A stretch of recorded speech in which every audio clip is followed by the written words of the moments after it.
Ever wondered if the person with the smallest dreams actually changes the most lives? Today, we're diving into Seitlhamo Motsapi's poem, The Man, where a humble villager quietly outshines all the ambitious dreamers. You've got my attention already. I'm excited because this poem isn't just a story, it's a gentle challenge to what we think matters in life. I'll be your guide today as we explore how one man's unassuming choices reveal a different kind of greatness. Here's what you'll get from this episode. We'll walk through the context and structure of The Man, unpack its rich metaphors, and talk about what makes humility such a powerful force. We'll contrast selfish ambition with selfless service and show you why sometimes less is much, much more. We'll also dig into the themes of Ubuntu and materialism versus charity, and I'll share some tips on analyzing free verse poetry like this.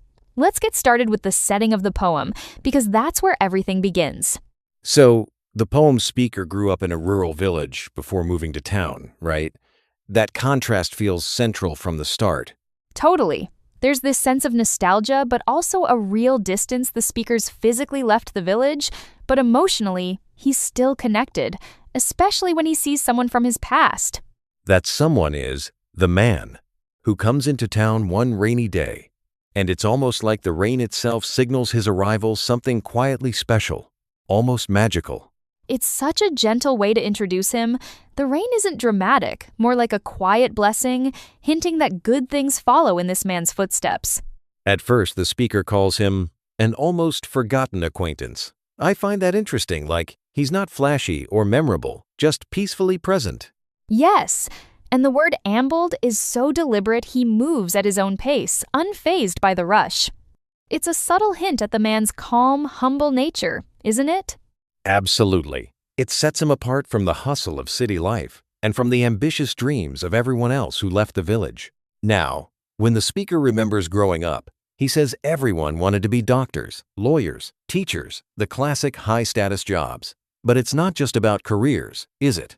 No, not at all. It's about escape and ambition, wanting to make something of themselves, even if it means draining the lifeblood from their own community. That metaphor about blood ebbing out of the village, it's haunting. It really is. It's like success comes at a cost, and sometimes that cost is the very place you came from. Shifting focus, the speaker starts calling him my friend, not just an acquaintance anymore. That feels important. It definitely is. As the memory sharpens, he recalls how this man's dreams were more sober, not flashy, just deeply rooted and sensible. Instead of status, he asks for peace and to help the poor. And those dreams are almost the opposite of everyone else's. He wants to stay, not leave, and serve, not climb. Such a refreshing reversal. Let's talk about some of these vivid metaphors, like he asks for the imposing peace of the blue gum in his backyard. What do you think that's about? The blue gum is such a strong, stable tree. It's a perfect symbol for that kind of groundedness he wishes for. It's not about material wealth, but about inner strength and calm. And then he wants the poor to send him their tears so he can be humble like the sun. That's a lovely giving image, like he wants to absorb their pain and shine warmth back. It's real compassion, not just charity. He wants to serve, not stand above. That line about the red wax of the stars not dripping onto him, I'm curious what you make of it. It's a pretty striking image. I see the stars as representing those burning ambitions or dreams. The red wax could be the pain or danger of chasing after glory. They tend to melt away and leave you with disappointment or strife. So he's asking to be spared from all that drama, the fallout of wanting too much. I love how the speaker's memory shifts throughout the poem from vague to friend to finally seeing this man as a blushing angel. It's such a transformation. Calling him a blushing angel suggests humility and quiet radiance. He's good, but he's not seeking attention or praise. That's probably why he stood out to the speaker after all this time. It's like true kindness just glows, even if it isn't loud. When the man talks about his own dreams, he says, whole forests invade his sleep at night, so there's only standing room for the dreams. That's such a full, busy image. It's like he's so filled with the needs and hopes of others, there's actually no space left for selfish ambition. His dreams are crowded out by a forest of real, urgent desires to help. That's Ubuntu in action, right? the idea that our humanity depends on our connection and care for others. The form of this poem matches its message. There's no punctuation, no capital letters, and it's written in free verse. Why do you think that is?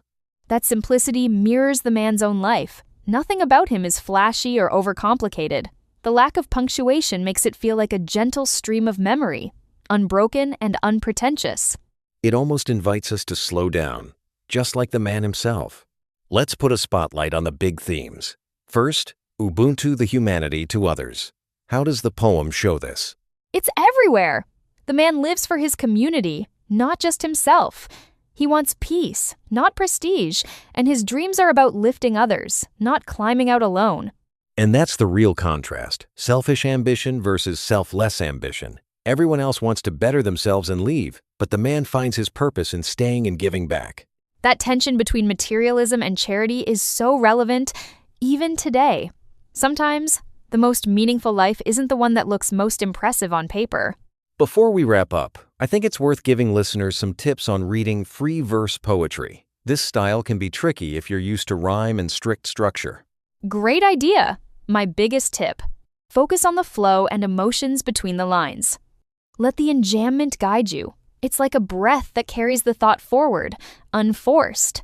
And always look for how the form mirrors the meaning. If a poem feels simple on the surface, ask what that says about its subject. Most importantly, don't rush. Take your time with each image and metaphor. They're often doing more work than you realize at first read.